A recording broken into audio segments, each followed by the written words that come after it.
बिस्मिल्लाहिर्रहमानिर्रहीम। अस्सलाम वालेकुम। डिस्कस करते हैं class 9 biology chapter number 1 introduction to biology का last topic that is cellular organisation. Cellular organisation क्या चीज़ें हैं? हमारे पास जितने भी ऑर्गेनिजम्स हैं उनको हमने 5 ग्रुप्स में तकसीम किए है और जो तमाम सेल्स हैं, तमाम जो ऑर्गेनिजम्स हैं हमारे पास सेल्स के बने हुए हैं।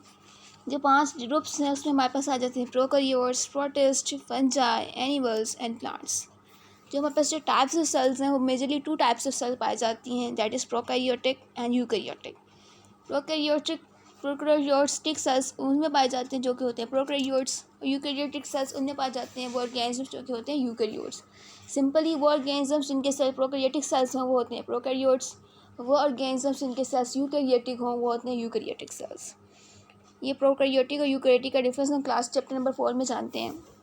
देन आगे मूव करते हैं कि प्रोकैरियोट्स और यूकैरियोट्स कौन कौन से होते हैं। प्रोकैरियोट्स में आपके पास आ जाते हैं, हमारे पास जो फर्स्ट किंगडम है प्रोकैरियोट्स में बैक्टीरिया आ जाते हैं, एयू बैक्टीरिया आ जाते हैं। और यूकैरियोट्स में हमारे पास तमाम जो आ जाते हैं प्रोटिस्ट आ जाते हैं, फंजाई आ जाते हैं, एनिमल्स आ जाते हैं एंड प्लांट्स आ जाते हैं। देन आ जाते हैं कि सेलुलर ऑर्गेनाइजेशन कितनी टाइप्स की है। मेजरली हमारे पास जो सेलुलर ऑर्गेनाइजेशन है वो 3 टाइप्स की पाई जाती है, that is unicellular, colonial and multicellular. Unicellular organisms कौन से होते हैं? यूनिसेलुलर ऑर्गेनिजम्स वो होते हैं जिनकी पास जो ऑर्गेनाइजेशन है वो यूनिसेलुलर हो। मल्टीसेलुलर में जो ऑर्गेन्स होते हैं उनके अंदर जो ऑर्गेनाइजेशन होती है वो मल्टीसेलुलर होती है। और जो कॉलोनियल ऑर्गेनिज्म होते हैं वो कॉलोनीज बनाकर रहते हैं। आगे आ जाते हैं, इन सबको नंबर 1 डिस्कस करते हैं क्योंकि सेपरेट लॉन्ग क्वेश्चन भी आता है। यूनिसेलुलर ऑर्गेनिजम्स कौन से होते हैं? वो ऑर्गेनिजम्स जिनकी बॉडी सिर्फ एक ही सेल से बनी होती है। जो ऑर्गेनिजम्स जिनकी बॉडी सिर्फ एक सेल से बनी होती है उनकी जो तमाम एक्टिविटीज़ हैं सिर्फ एक ही सेल कंट्रोल कर रहा होता है, तो वो कहलाते हैं हमारे पास यूनिसेलुलर ऑर्गेनिजम्स। और जो हमारे पास वो जो बनाते हैं, जो कम्युनिटी बनाते हैं, वो जो कंट्रैक्शन करते हैं, जो ऑर्गेनाइजेशन होती है उसे हम कहते हैं यूनिसेलुलर ऑर्गेनाइजेशन। और उसके पास जो एग्जांपल आ जाती है वो आ जाती है amoeba and paramecium.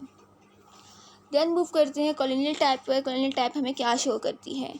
Colonial type वो सेलुलर ऑर्गेनाइजेशन की वो टाइप है जिसमें बहुत से यूनिसेलुलर ऑर्गेनिजम्स हैं, वो एक साथ रहते हैं लेकिन वो डिवीजन और लेबर पर काम करते हैं। हर जो यूनिसेलुलर ऑर्गेनिज्म है कॉलोनी में वो अपनी लाइफ देता है और वो दूसरे सेल्स पर अपनी एक्टिविटीज़ के लिए डिपेंडेंट नहीं होता है। इसके पास जो एग्जांपल हमें ग्रीन कलर में दी गई है वो आ जाती है वोल्वेक्स। वोल्वेक्स हमारे पास जो ग्रीन एल्गा है ये वाटर में पाया जाता है और ये कॉलोनियल ऑर्गेनाइजेशन शो करता है।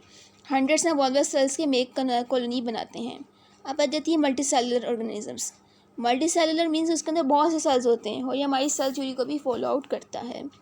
बताता है कि जो सेल्स हैं हम इसे ऑर्गेनाइज करते हैं टिश्यूज़ में, ऑर्गन्स में और ऑर्गन सिस्टम में। इसके बाद जो एग्जांपल्स आ जाती हैं फ्रोग और मस्टर्ड प्लांट, इसको हम डिस्कस करेंगे।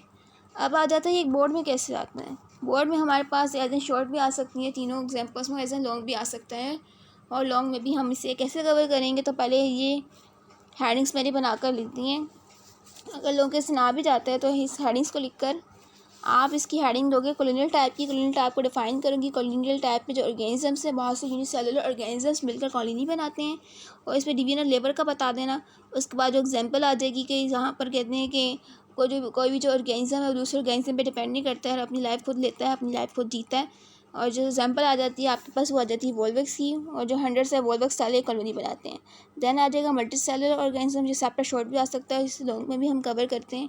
और जो सेल्स हैं वो ऑर्गेनाइज करते हैं ऑर्गन टिश्यूज़ में, जो टिश्यूज़ में ऑर्गन्स और ऑर्गन सिस्टम में। फ्रोगन मस्टर्ड प्लांट इसकी एग्जांपल आ जाती हैं। अब डिस्कस कर लेते हैं हमारे पास मस्टर्ड प्लांट क्या है। मस्टर्ड प्लांट सिंपली हमारे पास जो मस्टर्ड प्लांट का साइंटिफिक नेम है वो आ जाता है ब्रासिका कैम्पेस्ट्रिस। ये हमारे पास विंटर में इसे बोया जाता है, इसे उगाया जाता है, जिसे हमारे पास आम ज़बान में साग कहा जाता है। मस्टर्ड प्लांट ब्रासिका कैम्पेस्ट्रिस साग होता है। ये हमारे पास इसकी जो प्रोडक्शन ऑफ सीड्स होती है एंड्स ऑफ विंटर में, यानी कि इसे हम विंटर में यानी जब सर्दियाँ आती हैं तब उसे वो करते हैं कि इसे जब उगाते हैं, और जब विंटर यानी सर्दियों का एंड हो जाता है तब इसकी प्रोडक्शन ऑफ सीड्स होती है। इसका यूज़ किया है हमारी बॉडी में, हमारे पास जिसकी जो प्लांट की बॉडी है वो वेजिटेबल यूज़ होती है। जैसे कि मैंने आपको बताया कि हम लोग साग बहुत शौक से खाते हैं सर्दियों में। और जो सीड्स है सरसों का तेल, ये इससे इसके जो सीड्स हैं, इसके जो बीज हैं उससे तेल निकाला जाता है। इसके पास जो वेजिटेटिव ऑर्गन्स कौन से, इसकी जो बॉडी है वो 2 पार्ट्स में डिवाइडेड है। एक है वेजिटेटिव ऑर्गन्स और दूसरी आ जाती है रिप्रोडक्टिव ऑर्गन्स। वेजिटेटिव ऑर्गन्स वो ऑर्गन्स होते हैं जो कि हमारे पास सेक्सुअल रिप्रोडक्शन में हिस्सा नहीं लेते हैं। उसमें आ जाते हैं root, stem, branches and leave. Root चूँकि हमारे पास वाटर को ऑब्जॉर्व करती हैं, और उसके बाद आ जाती हैं स्टेम जो कि branches and leaves. Reproductive parts कौन से होते हैं? रिप्रोडक्टिव पार्ट्स वो होते हैं जो रिप्रोडक्शन में हिस्सा लेते हैं, ये प्रोड्यूस करते हैं सीड्स एंड फ्लावर्स। और इसकी जो एग्जांपल आ जाती है वो हमारे पास आ जाती है फ्लावर। ये सारा जो एक छोटे से पैराग्राफ में डिस्कस किया गया था। देन मूव करते हैं, हमारे पास जो नेक्स्ट टॉपिक है वो आ जाता है फ्रॉग। फ्रॉग का जो साइंटिफिक नेम है वो आ जाता है रना टिग्रीना एंड ये हमारे पास मल्टी सेलुलर बॉडी शो करता है। ये उसकी बॉडी है, हमारे पास ऑर्गन सिस्टम्स की बनी होती है। हर एक चीज़ ऑर्गन सिस्टम कंसिस्ट करता है रिलेटेड ऑर्गन से। तमाम ऑर्गन्स जो कि स्पेसिफिक टिश्यूज़ के बने हो जाते हैं, उनमें जो टिश्यूज़ हैं वो आ जाते हैं एपिथेलियल, ग्लैंडुलर और muscular and the nervous tissues. उसके आगे 2 से 3 पेजेस में आपके पास प्रैक्टिकल वर्क दिया गया है जो कि आप प्रैक्टिकल में करोगे।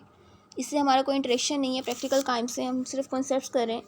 देन आ जाती है एक्सरसाइज। जैसे कि आप सब जानते हो कि जो हमारे पास 9-10 में बायोलॉजी के जो क्वेश्चंस आते हैं वो मोस्टली एक्सरसाइज में से नहीं आते हैं। एक्सरसाइज में तकरीबन वही डेफिनेशंस दी होती हैं जो कि हम बुक में डिस्कस कर लेते हो। लेकिन अगर आपको इसका कोई इशू आ रहा हो तो मैंने अपने इसके अंदर अपने यूट्यूब चैनल के अंदर एक वीडियो भी बनाकर डाली हुई है अपनी क्लास 9 के चैप्टर नंबर 1 के नोट्स की, उसे आप देख सकते हो, जिससे मैंने हर एक डेफिनेशन को लिखा हुआ है। क्योंकि हमें ना क्लास 9 में हमारी मिस ने हमें होमवर्क दिया था कि आपने 60 MCQ 60 क्वेश्चन बनाने हैं हर चैप्टर के, तो वो मैंने बनाए थे। और अगर आप चाहो तो आप भी बना सकते हो, ताकि बहुत फ़ायदेमंद देगा आपको बोर्ड की तैयारी के लिए। तो शुक्र है मिस ने हमें वापस कर दिया, वरना मुझे तो लगता था कि मिस हमें वापस भी नहीं करेंगे।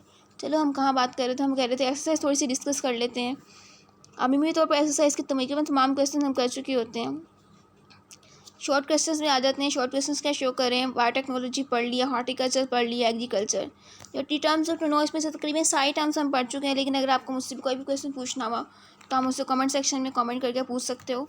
लेकिन अगर आपको मेरा लेक्चर कोई अच्छा, इसके साथ हमारा आज का लेक्चर ख़त्म हुआ। इसके साथ ही हमारा क्लास 9 बायोलॉजी का चैप्टर नंबर 1 का इंट्रोडक्शन भी पूरा हुआ। अगले लेक्चर में हम डिस्कस करेंगे चैप्टर नंबर 2। लेकिन अगर आप उसको पूरे चैप्टर में से कुछ भी चीज़ समझ ना आ रही हो तो आप फ्रीली मुझसे पूछ सकते हो, क्योंकि मैं आपसे सवाल जवाब देने के लिए हमेशा आप लोगों के लिए मौजूद होंगी। अगर आपको मेरे लेक्चर से फ़ायदा हो रहा